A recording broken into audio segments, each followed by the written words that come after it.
Point Blank is a crime fiction podcast. It may not be suitable for all listeners. We discuss violence in all its forms. The works we reference may include period slang, which some listeners may find offensive. The hosts also have a tendency to swear.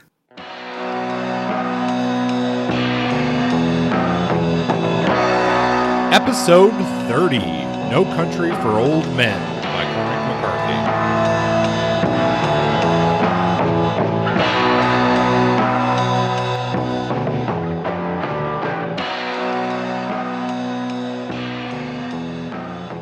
And welcome once again to Point Blank, a crime fiction podcast. My name is Kurt, and joining me today to talk about Cormac McCarthy and No Country for Old Men, it's Justin. Hey Kurt, how are you doing? I'm doing pretty good. I'm real excited to talk about old Cormac and the border there. I mean, obviously, well, actually, we're both close to a border, aren't we? You're down on the southern border. I'm close to the northern border. So we've got border discussion ready to happen. Absolutely. We're both close to these liminal spaces, and even in your work, you operate on borders out there in international waters. And McCarthy's a funny, strange, interesting guy with a long history of writing dating back to the 1960s. So the one interesting thing about this episode is that all of a sudden we've gone from like episode 21 to episode 30. So how do you like our new numbering system? I think 30 sounds pretty good. Yeah, congratulations on 30 episodes, Justin. Yeah, suddenly we've crossed a couple thresholds. We skipped 25 and moved right on to 30. And we did this, obviously, because our whole number system has been a little wonky. When we started our first 10 or 12 episodes, we were doing an entire episode focused on an entire book, each episode, and those started to get really, really long. So around episode 13, we said, well, let's break them up and give ourselves a little breathing room. But we kept labeling those as one episode, even if they were two parts and two episodes, essentially. So we said, well, what are we doing that for? Fuck that. Like, let's boost our numbers. And each episode really stands alone. You're not dependent on episode part one in order to understand part two. So all of a sudden we jumped ahead an extra 10 episodes, and our new labeling system makes me feel like we've come a long way since starting this thing in 2017. It sort of feels good, and I like the fact that in a few months we'll already be at episode 40. I feel like all of a sudden we're in like a wormhole. Yes, we've fallen into the wormhole. But yeah, it is a big number, and it does make a heck of a lot more sense to number them this way, although that will make our past references to shows sort of out of order, but that's okay. Just try to look for those titles and whatnot. That'll work for us. But yeah, 30 episodes. That's great. I mean, I'm surprised we made it this far, Justin, to be honest with you. And we're always trying to improve the show, so we're going to keep working at that. Making it a little bit easier for you to find episodes is one small part of that project. So every episode, we're going to try to do a little something better for both us and for you, and make this show as good as we possibly can. That's the goal, and we keep adding new sections to the show. We have our Dog-Eared Classics feature that we're doing now, and we also have a new wrinkle we've added to this series of episodes you'll see called Cinema Spotlight. So we keep trying to push into new directions and offering new features for you. We also want to give a shout out to folks who have supported us from the beginning or more recently.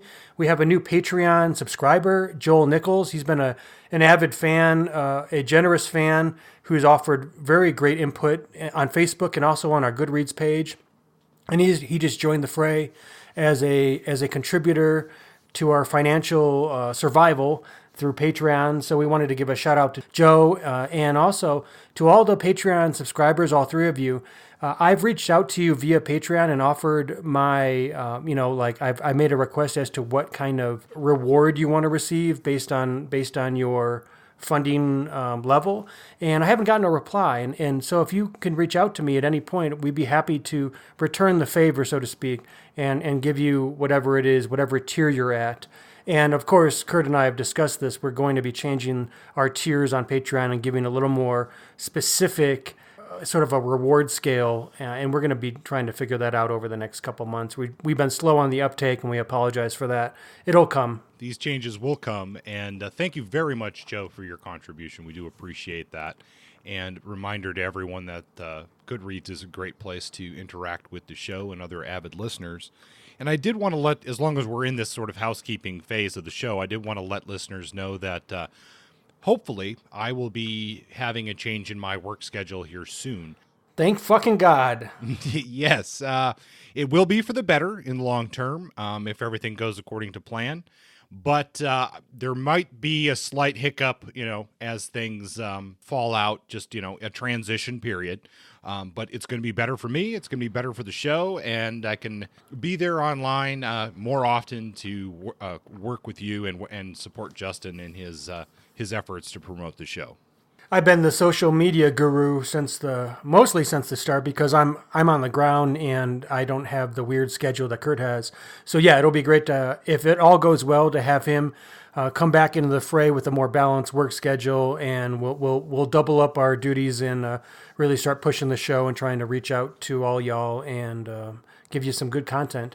One other thing that we're doing is that I've actually started a Noir at the Bar chapter for Albuquerque, and I've reached out on social media platforms looking for writers who want to contribute and read their work at Noir in the Bar in August in Albuquerque, and I've gotten a lot of good feedback, and I have a good list. I won't reveal who's going to be reading yet, but coming soon, that will be happening, and it's really fun to tie in this podcast to the local on-the-ground crime fiction scene in my city, which was very disorganized and non-existent, and now I start to see it swirling, sort of like a meteorological phenomenon is starting to come together and become something, and it's fun to be at the beginning of new creations. So I'll keep you posted on that. That's really exciting to see, Justin. I'm glad that you're working on that project, and it ties in so nicely with today's topic, border noir, because there you are, right down at the border. These issues that are a part of this subgenre of crime fiction are very much a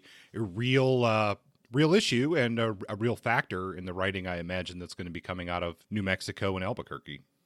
Absolutely. You can't really talk about crime down here without talking about drugs, and you can't talk about crime without talking about money.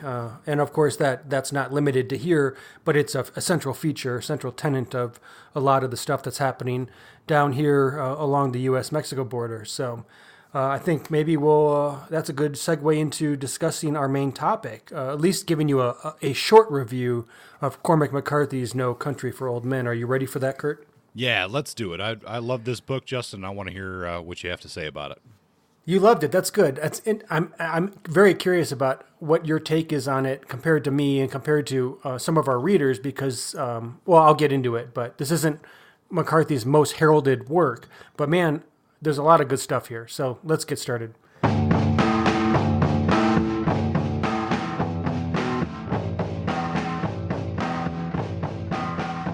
No Country for Old Men, written by Cormac McCarthy, published by Knopf in 2005, is a wickedly beautiful neo-noir western set in southwest Texas around 1980 or so. There are three main characters. The first, Ed Tom Bell, is a small-town Texas sheriff who serves as our narrator and moral compass. Or does he? The second is Llewellyn Moss, a 9-to-5 welder, an ex-Vietnam vet who lives in a trailer with his young wife, Carla Jean.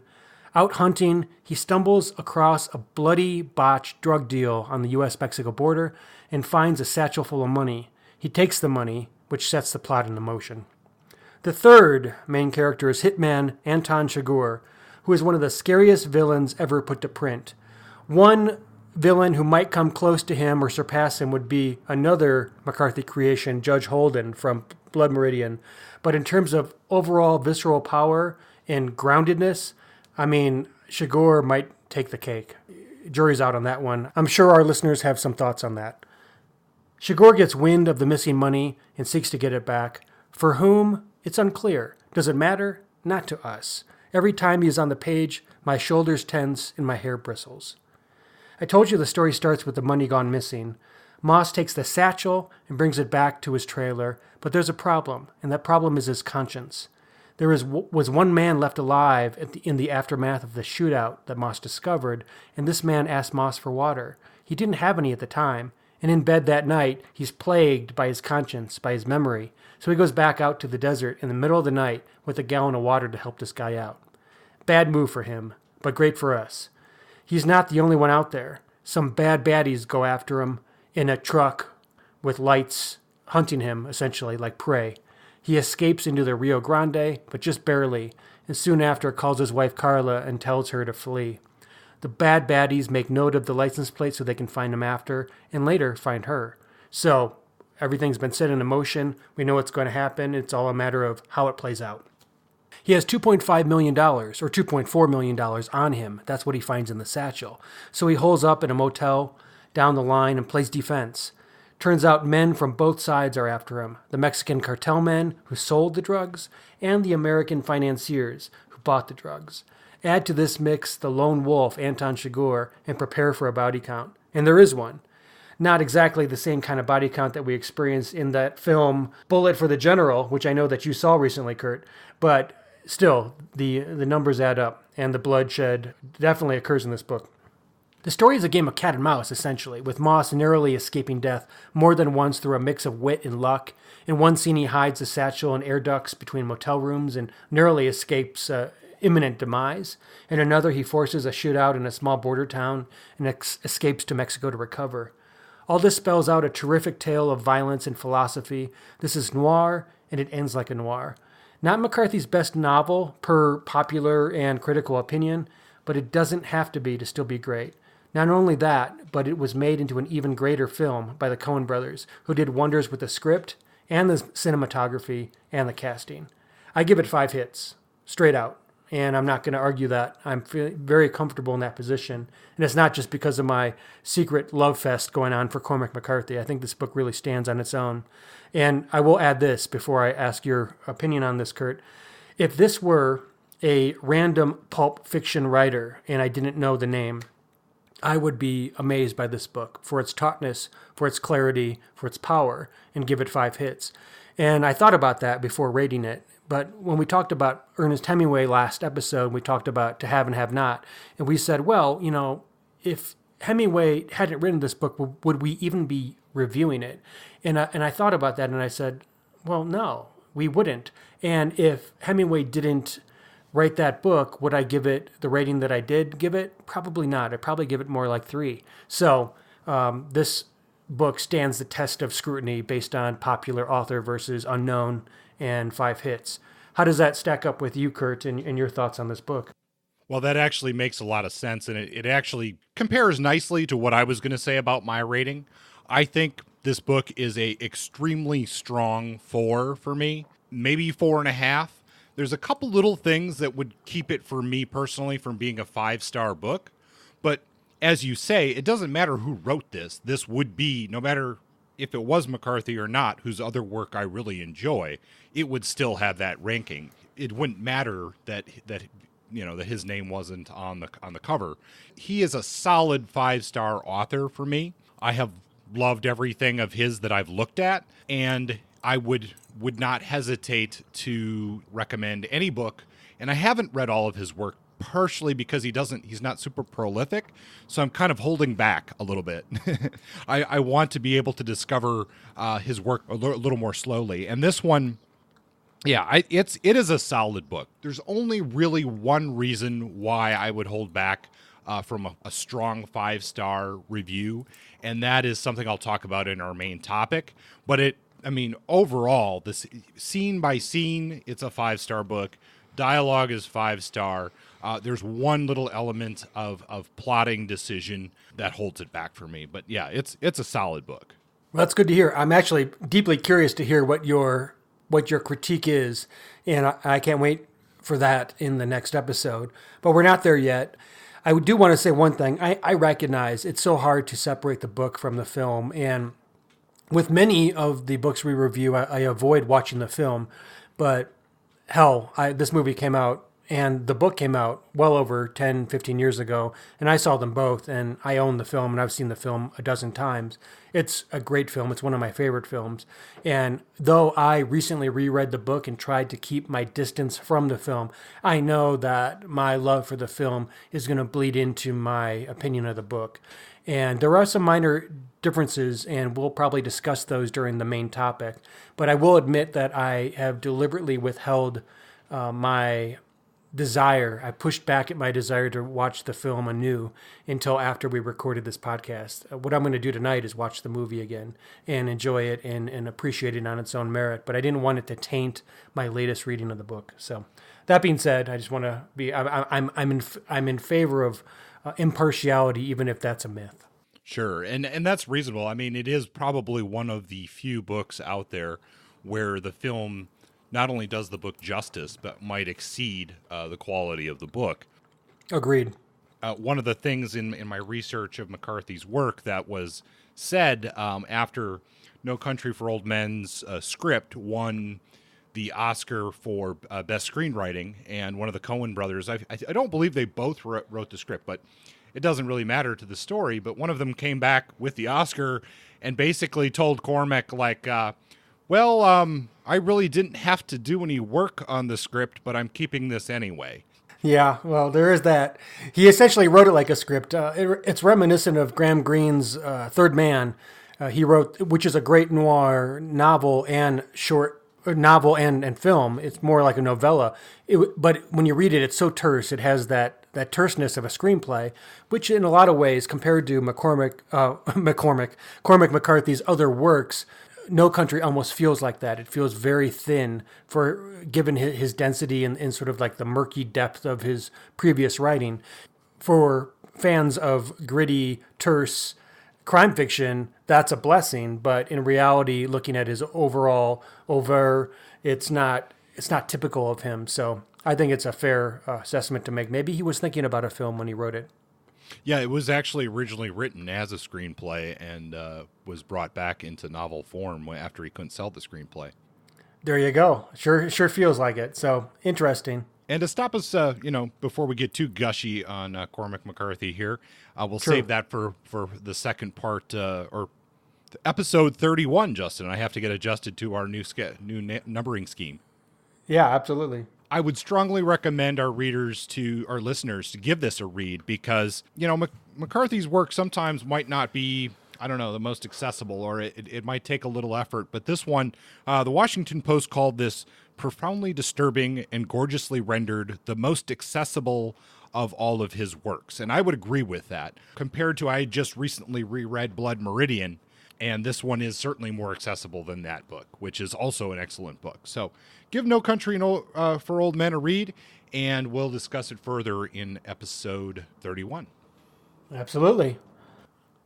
Subject unknown.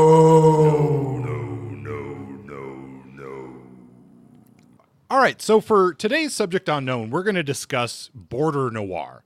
And we originally, I think we sold this episode at various points as Western Noir.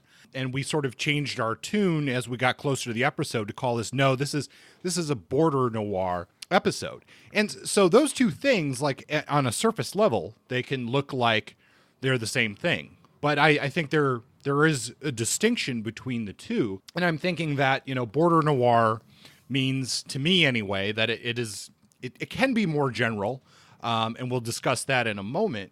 But, generally in the United States, we talk more Border Noir, we're talking about the U.S.-Mexican border. That feels more contemporary to me in what kind of topics you're going to explore in that category of noir. Whereas a Western noir doesn't necessarily have to be historic, but it's, I'm thinking something along the lines of like Longmire, or it's more of a cowboy idea of the West, or something like, if you want to get historical, something like True Grit. So I don't know, Justin, how does that kind of a distinction feel to you, or what do you get out of that? That feels all right.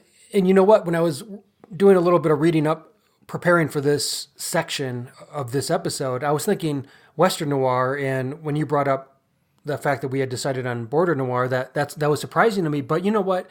There's a lot of overlap. And the way that I have tried to understand the difference between the two, the context is all about history and conquest. And what I mean by that is that I think all Western stories are about borders until a certain point in time.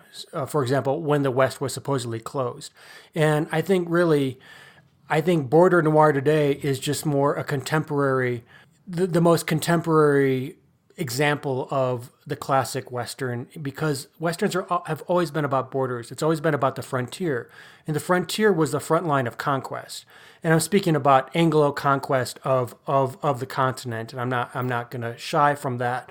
What I'm saying is it's always been about those sort of interstitial lines of separation between different cultures and the clashes that occur in those situations. So I think, in a sense, some of the classic Westerns were all border noir, but nowadays, now that the West has been settled, there's been this new category, Western noir, which just means settled spaces in the West where bad shit happens, essentially, like Longmire.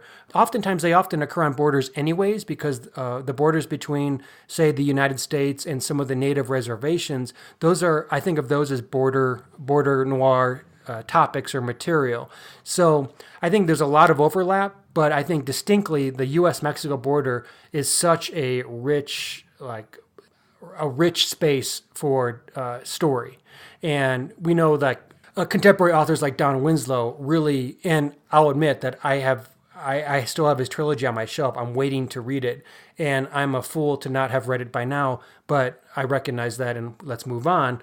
I think he's like the classic, based on what I've read, practitioner of border noir, whereas Cormac sort of slid in and out of this genre as he was progressing through his understanding of his avenues of literature from Southern to whatever he's doing now, essentially sitting in Santa Fe and hanging out with scientists.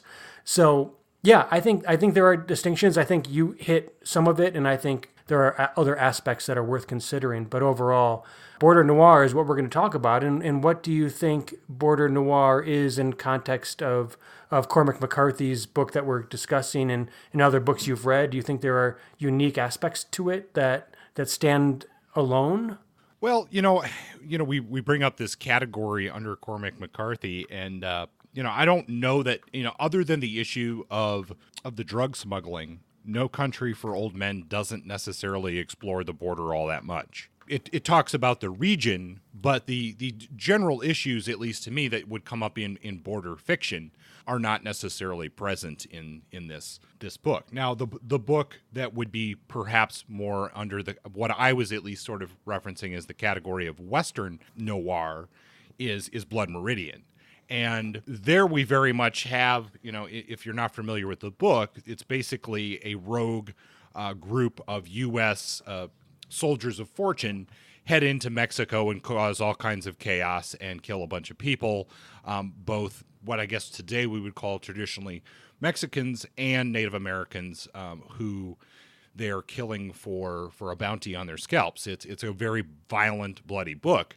But there, you're not only are you dealing with as you said, the idea of a border, of a U.S. border, but also the idea of encroaching on someone else's land and expanding your border across them in a very violent and evocative isn't the right word, but a very violent way.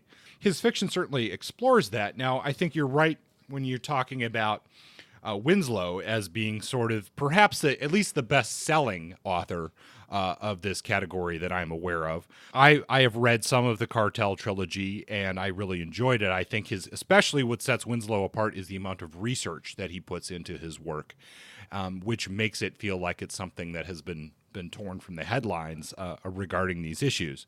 Now, he says, and there's a recent interview with him about the third book of his Cartel trilogy. It's called The Border, and this interview was from the February to May issue of Strand magazine in 2019. And he says the border, it's about a physical border, but also an internal borders, the ethical lines that we will or won't cross. And if we do cross them, can we ever cross back? And I think that's a nice little quote. I think that in that regard, that does cover a lot of McCarthy's writing in this geographic area. I don't know what you think about that. I would agree with that. And I think that more broadly that there's a certain vagueness in generality to that comment. And I think as we discuss this further and I reflect on it, I think the difference between Western noir and border noir is really one of semantics. I think one can make the argument that there's so much overlap. It just depends on how widely or narrowly we want to define these notions of border. It's all about spaces where tensions occur between different types of folks or different situations. I mean, if you're broad enough, all fiction falls under conflict between different territories, because that's sort of the human experience on the planet. So I think narrowly defining it as Western versus border, it's subjective, and I think that we could cover Winslow and McCarthy and a variety of other writers. I just read a book by Gabino Iglesias that I'm going to feature in 5-round burst called Coyote Songs, which does take place on the border and plays along that border line, the imaginary line, but a line that really has real life, effects and consequences for those living on one side versus the other. And the way that the nation state and the decisions of political power manifest themselves on the ground amongst real people, regular folks. And the violence that plays out is oftentimes a product of these actions that are occurring in Washington and Mexico City and places that are so far removed that they don't see the damage and the havoc that are caused. And I think that tension, that contemporary tension, is something that I think people are looking for when they're thinking about border noir. They're thinking contemporary. Whereas when the West was unsettled, or at least differently settled, meaning not established by the conquering force and settled by colonists, it was still sort of open season, and every border and every territory was contested constantly through violent warfare or through political maneuvering or games or banditry or whatever it was that Westerns are known for. And I think that when I was researching this, I was trying to think about, well, it's sort of weird to think it's a fusion of two different genres, popular fiction genres, the Western which I'll say, let's say border Westerns, the Westerns that deal with issues along the Mexico border, for example, but also then noir. And noir has been notoriously dark and brooding and dealing with the darker side of humanity, whereas Westerns, at least in the historic sense, they started off as being more propagandistic and optimistic, sort of like a shining light on what was American conquest, and it was generally focusing on heroic white-hatted characters facing so-called bad people and defeating them in the name of progress. And this sort of image, while not actually true to life, was so well painted that people have come to believe that is what the Western represents. Of course, revisionist Westerns in the 60s and sort of the turning of the tide in post-World War II changed all that, and we started to have these darker takes on what the West was, and sort of reconsidering what the notions of conquest were, and the consequences of that conquest. And so I was like, that's really where noir started to feed into it, because they realized how much the writers and directors, at least of film noir, realized how much common ground there was between the two genres. And a lot of times they actually worked on the same projects. Here's a quote from Jake Hinkson, who wrote an interesting piece on this topic. He wrote, "At first glance, the Western would seem antithetical to noir.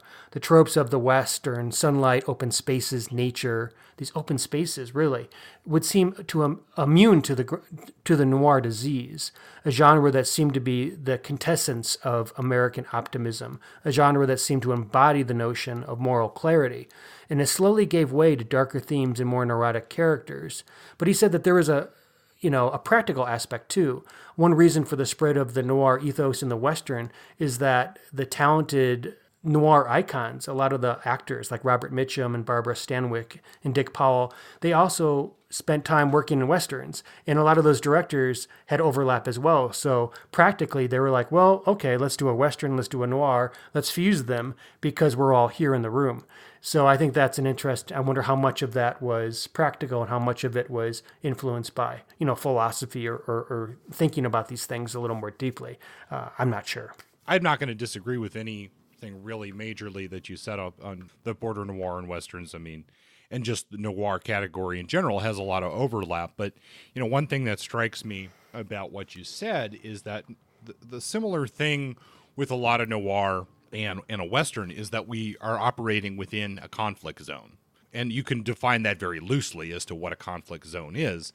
And I think that that's telling of the types of noir and crime fiction that we see at borders of any kind.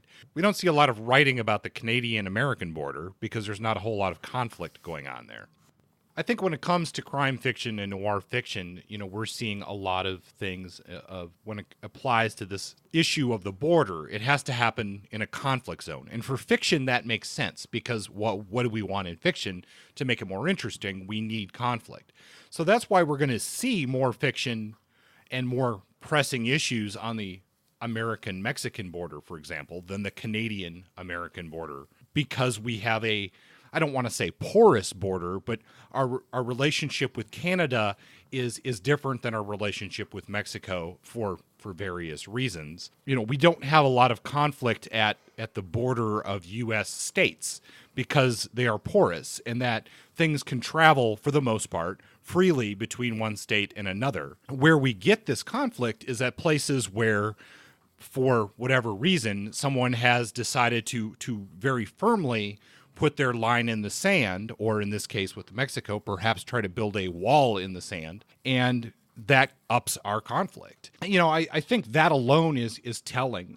If we look in general in a little bit broader version of border noir, where else do we see border noir? Well, we see in spy fiction places like Berlin or East and West Germany during the Cold War, things of that nature, where you have this very firm, very controlled border.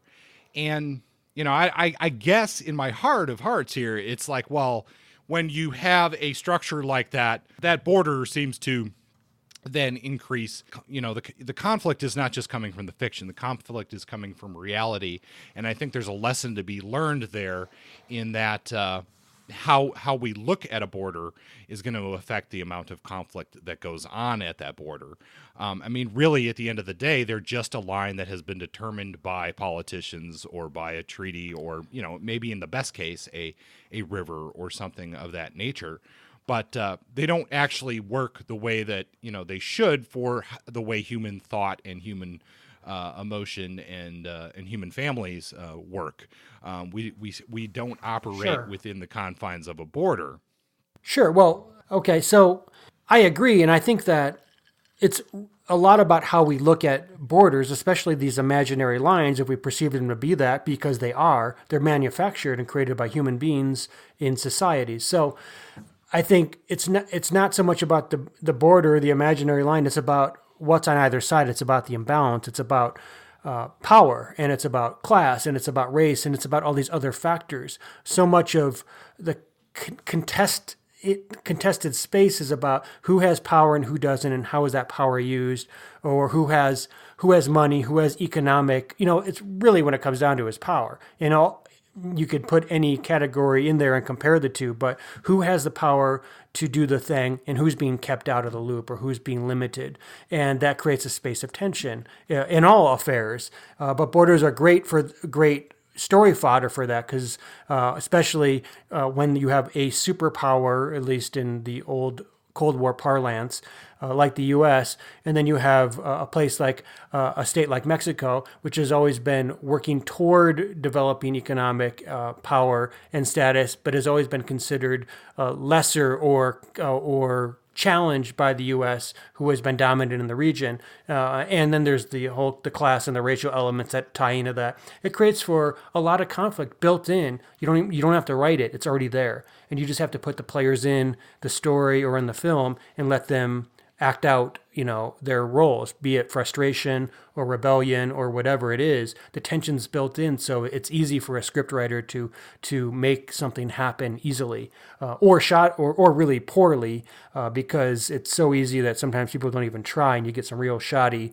border noir stories or films because they haven't done the work. They've just relied on the built-in tension to do all the work. Yeah, and I think that's maybe where I'm struggling somewhat with this definition, is because unlike so much of the other fiction that we've talked about, this is getting into real world issues. And it's one thing to talk about, the various other parts of the crime fiction that we've discussed, but here we're talking about something that is very much in the news today, and that, that makes it interesting. And as you say, that we need the conflict for the fiction, and that makes it more interesting, but it also makes it more frustrating to sort of distance ourselves from real life policy and just look at it from a fictional point of view. So we're certainly getting into a realm of where the fiction, when done properly, has a lot to say about our contemporary experience and the issues that are going on at our borders today. Absolutely. And I was thinking about this, and I was thinking about Western noir in general, and Nick Pinkerton wrote an article about this, and he said, it's difficult to conceive of a Western being made today without a hint of noir about it. The Western had a measure of innocence to lose. And this is clearly the case, especially coming from the classic Western genre of the white hats and the black hats. And while noir never did have anything to lose, it was already cynical. It was born out of cynicism. And as such, it suits our ever more cynical times. The existence of darkness on the plains is no new discovery. Just because it wasn't captured in the early Hollywood Westerns and border stories doesn't mean that it wasn't always there. And this is something that Cormac McCarthy does really well. He recognizes and brings back the reality of our situation. Humans have always been about violence and struggle, and that life on Earth has never been an easy street, and that any attempt to convey life as being one of clear moral unambiguity is trying to sell you something. So I think in a sense, Western noir is simply the colonizer centers catching up with the frontier. You go out to the border and you work toward creating new space for your people or your society, and you live on the fringe and the frontier stories, and you free yourself from the trappings and the shackles of the city and the oppression and the poverty and whatever, and you can become a quote unquote new man or new woman. But the reality is you're essentially the vanguard, the gentrifier of the frontier, and the colonizing body eventually catches up with you, and you end up with the same city that you ran from. And with that city comes the noir, and I think that happens with the border, and that happens with the West.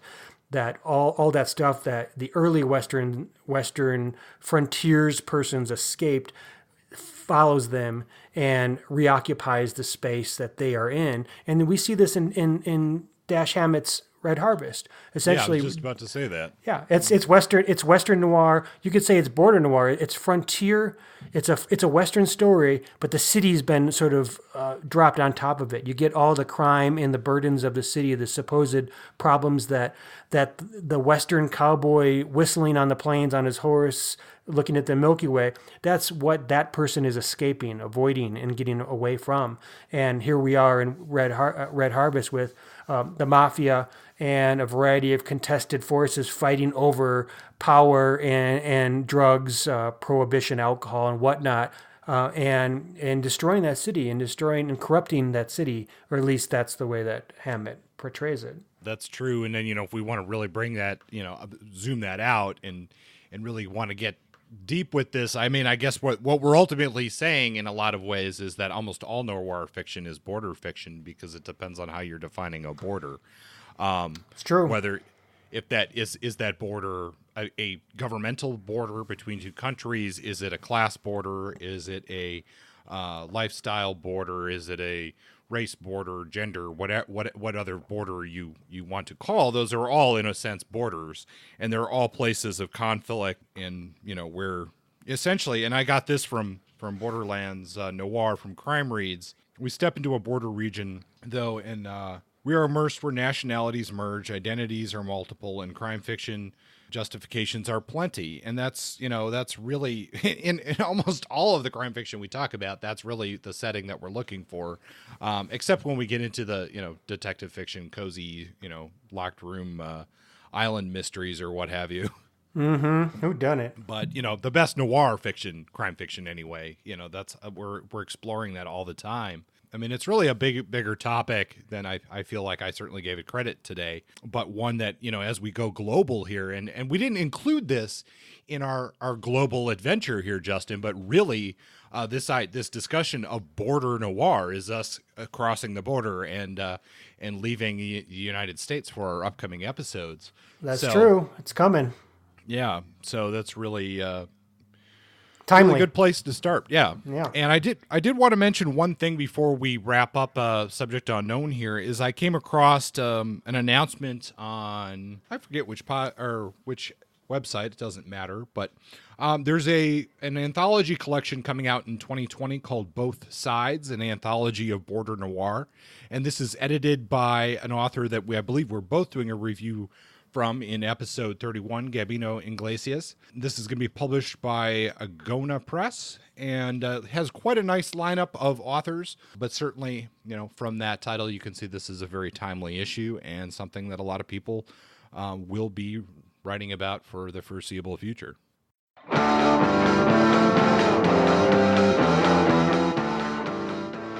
So we have a featured review for you this episode. I read and considered the latest episode, or the second to latest episode of the Mystery Tribune, which is a new magazine that came out, started to be published a couple years ago, and it's focused on mysteries and crime fiction. I am reviewing issue number 8, which was published in February 2019. Now, there's a disclosure. I did have a story published by the Mystery Tribune in issue number 7, but I did not receive payment or special favors for this review. I am doing this review because I received a new copy of the magazine, and I wanted to give it a fair and critical look, okay? So, here we go. The first thing I notice about this magazine is its cover. It's a very nicely designed magazine, the kind that would look good on a coffee table. I think that's where they're going. It's a thick magazine, too, with well over 100 pages, featuring stories from authors both familiar and unknown. It's odd in the mystery noir publishing world that it features ads by Prada, and this hints at the market that they're hoping to reach. Here's what number 8 contains. 9, I think, short stories, an interview on The Art of Suspense by Charlaine Harris, a feature on the graphic novel The Wrath of Fantomas, based on the French crime character Fantomas, which was created in 1911 and sort of serves as a template for future crime baddies and also superheroes, along with several book reviews and some ghostly visual art.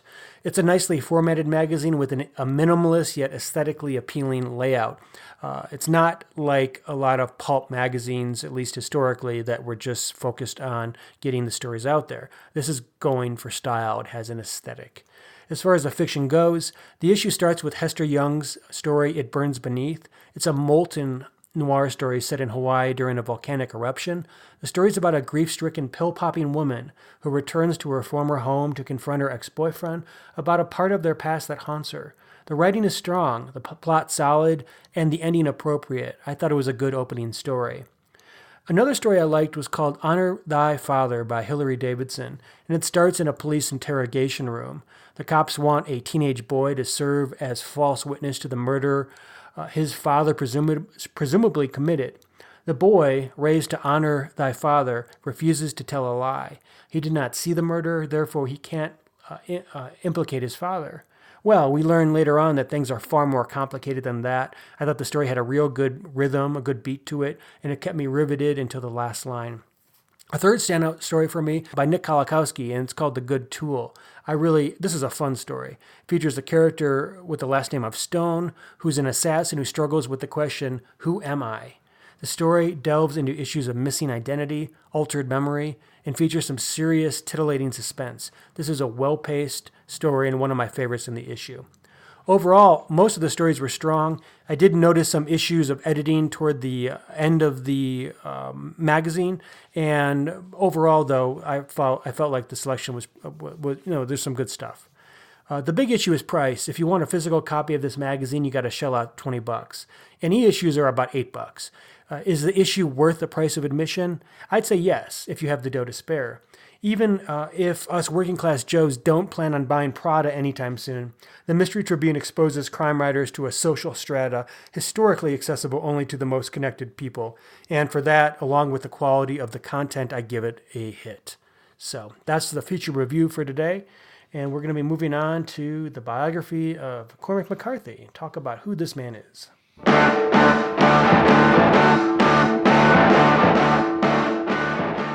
All right, so let's talk a little bit about this writer here, Cormac McCarthy. He is is this right, Justin, only our second living author that we've discussed? I think so. We had Megan Abbott and, wow, is that it? I think that's it. So, yeah. And he's getting up there, so hopefully he's still around when this episode is released. So let's talk a little bit about old Cormac. So, well, first of all, we should know that he was not born Cormac McCarthy. He was born Charles McCarthy on July 20th, 1933 in Providence, Rhode Island, which I actually found kind of interesting. I'll get into that in a bit. He was one of 6 children. He was born to Charles Joseph McCarthy and Gladys Christina McCarthy. In 1937, they moved to Knoxville, Tennessee, and his father was a pretty well-to-do lawyer. He worked for the Tennessee Valley Authority. This allowed McCarthy to attend St. Mary's Parochial School, Knoxville Catholic High School. He was an altar boy, and he would eventually attend the University of Tennessee. He tried twice, both in 1951 and 52, and then again in 57 to 59. He would never graduate from college, but it is during this time that he started writing, and he changes his name from Charles to Cormac after the Irish kings to differentiate himself from of all things, a ventriloquist dummy of the name Charles McCarthy. So I guess that was a bigger deal in the 50s than it would be today. At this time, he marries he's in and out of school. He marries a fellow student. Her name is Lee Holman, and he has his first child, one son, Cullen. And I'll get into this maybe a bit later, but McCarthy is not one to do a lot of interviews. It's very difficult to find out information about him. That's an understatement. Yes. Recluse is perhaps a word one could use. So it's hard to make a judgment, but I'm gonna make a judgment here anyway. So he marries this first wife, and when he's in school, they have a son, and they're living in essentially a shack without any electricity and whatnot. He basically says, well, in addition to raising this son and doing the household duties, she needs to go out and get a job so he can sit around the house and write. Well, probably rightfully, she decides that that's not a good plan for her, and she leaves him almost immediately after they get married, taking her son with him. There is a bit of a critique here, I think, of how McCarthy relates to different things. But in the 60s, he's living in Spain. On the way over there, he meets a singer by the name of Anne Delisle. His marriage to Anne doesn't last very long either. He moves back to the United States. He's in Tennessee for a while, and then he would end up in El Paso, Texas, where he would live for about 20 years. Now, in the late 90s, he has his third marriage with Jennifer Winkley. She's an artist, and they have a son together in 1998. His name is John. He would get divorced from Jennifer in 2006, and now this is when he lives just outside of Santa Fe in New Mexico. So 3 marriages, 2 kids. He's basically been living in Tennessee, Spain, Texas, and now New Mexico. And I did think it was interesting that, despite the fact that he's thought of as sort of a Southwestern or Western author, that his origins are really in Rhode Island and Tennessee. So, and then living in Spain for a while. So it's not actually till relatively later in his life that he gets associated with actually living in the West. Oh, true. I mean, the first half of his literary career, he was already well established in Knoxville and in the Southern Gothic tradition of literature. So I think he was a man who appreciated reinvention, at least that one big time when he moved out west and sort of transformed his writing and some of his thematic approach. But ultimately, I wouldn't say that he drifted too far from the themes of his earlier work. It still deals with darkness, the edges, mortality, those types of things.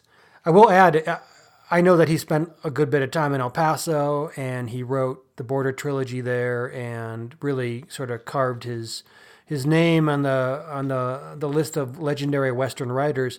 At one time when he was there, and I'm sure that this probably is not happening now, but maybe it is, in the tradition of the bad Hemingway and faux Faulkner writing contests, the El Paso Public Library was hosting a not Cormac writing contest. It was a fundraiser for the library, And I don't have any examples of the folks who turned in submissions for that, but I'd love to see some of the examples of that writing. They actually do have last year's winning entry. This was written years ago, so a winning entry from a while back. And I have the first line here. It's called Free Range, and it's by a Californian gentleman named Christian Kiefer. And this is his first line. It moved to come out of its own dark and manifold despair from what crazed chickenly beast lopes around this same mineral waste toward the reef of gray clouds in the west. It's all right. It's reminiscent of Cormac. I think you could ramp it up even further, but it's a start. I think it ended too soon, and it needed to be another few dozen clauses. El Paso was certainly a big part of his life. And now the biggest part of his life is being in Santa Fe and working with the Santa Fe Institute, which is really a big science think tank, where he's basically the only artist, writer in residence. And that sort of takes up all of his time. He's also said in one of his very few TV interviews, he was interviewed by Oprah Winfrey when she chose The Road as part of her book club, which seems like a really odd choice for her, but she did. And, he basically says that I don't know any authors. I like hanging out with scientists because they have something to say, I guess. He's such a weird character, and maybe weird is the wrong word, but he's a difficult character to talk about because he doesn't really, like Hemingway, he doesn't have a lot to say about his writing. And I noticed in the Winfrey interview, when asked specific questions about himself, he tends to like to quote other authors. He doesn't like to speak specifically about himself. And, this is something that we've seen, despite all of this, he has had recognition throughout his life. And I'd like to go back to that a little bit because I spoke about the poverty that he had as an early writer. That was very real. And he has said that, one of his goals in life is to never really have a job. Well, how do you do that? Well, you have to be very disciplined, is what he says, to not have a job. This has resulted in him for the majority of his life, he made very little money. He was kicked out of a hotel that only cost $40 a month. He was at the point where he was running out of toothpaste, had to rely on toothpaste samples that might get sent through the mail. As of 1992, each book had sold less than 5,000 copies. But on the other hand, he had been given a number of awards that would allow him to, some prize money that would allow him to continue. And most notably, he gets the MacArthur Prize in 1981. And that's in 1981, that was $250,000. And that's what allows him to move to the Southwest. It gives him a couple of years to work on the book Blood Meridian, and Blood Meridian is what would really change the landscape of his writing, have it be recognized by critics, because that was one that was, it'll make a lot of lists of 100 best pieces of American fiction today. And let me just read here a couple of the prizes that he's got. So he is a novelist, he's a playwright, he's a screenwriter. He's only written 10 novels, which for the course of his life seems actually quite small. There's been 4 films made, he's written 2 plays, and there's been 2 television adaptions of his work. He received in 1969 the Guggenheim Fellowship. In 1981, like I said, he won the MacArthur Fellowship, also otherwise known as the MacArthur Genius Award. In 1992, he receives the National Book Award for All the Pretty Horses, and that would really be the breakthrough book for, at least as far as sales go, for his work. Now, 2007, and now here's another big one. He wins the Pulitzer Prize for The Road. And, between All the Pretty Horses, The Road, and No Country for Old Men, he's really now a financial success. In 2008, he would win the Penn Saul Bellow Award for Achievement in American Fiction, as well as, and at least related to crime fiction, the Japanese Maltese Falcon Award for No Country for Old Men. So really, as far as an award and critics' point of view, he is, in the eyes of many people, the greatest living American author. Now, I don't know if that's true or not, but that's what a lot of people's opinion is of him. So that's Cormac McCarthy, and he is, like I said, when you look up information on him, there's basically like 2 interviews that he's done on television, a number of written interviews in newspapers and magazines, most of which all say the same thing.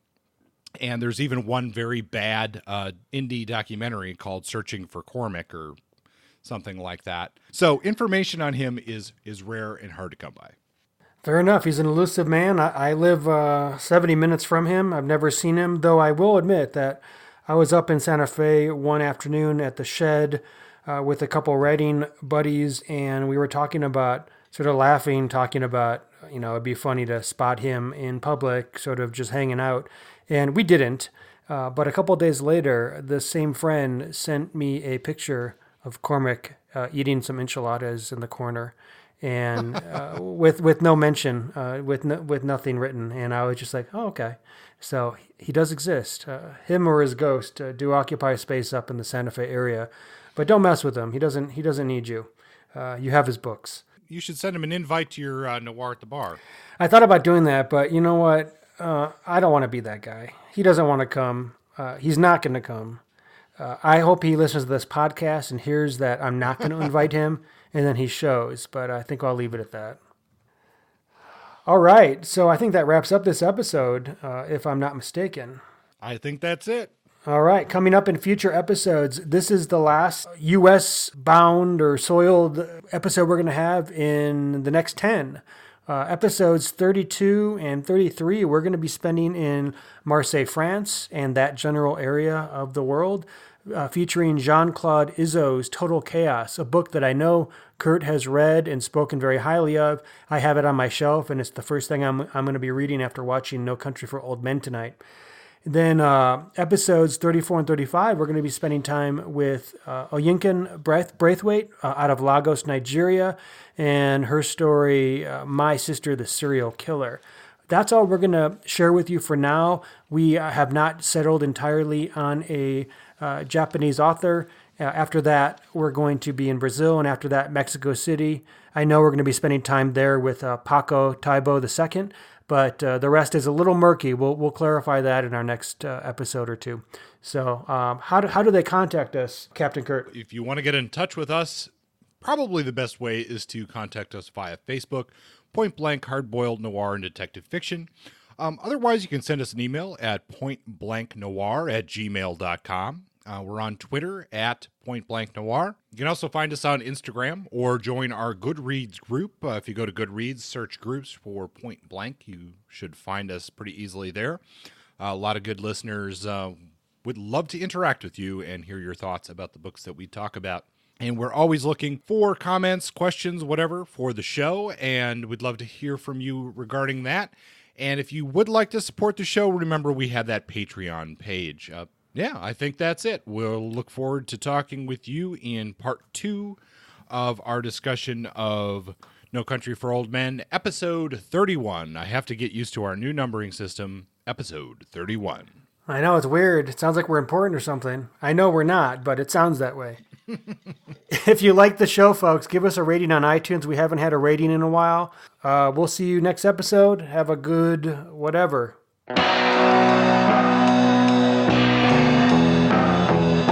Point Blank is under a Creative Commons license. Music is by Justin. Copywritten works are property of their respective holders.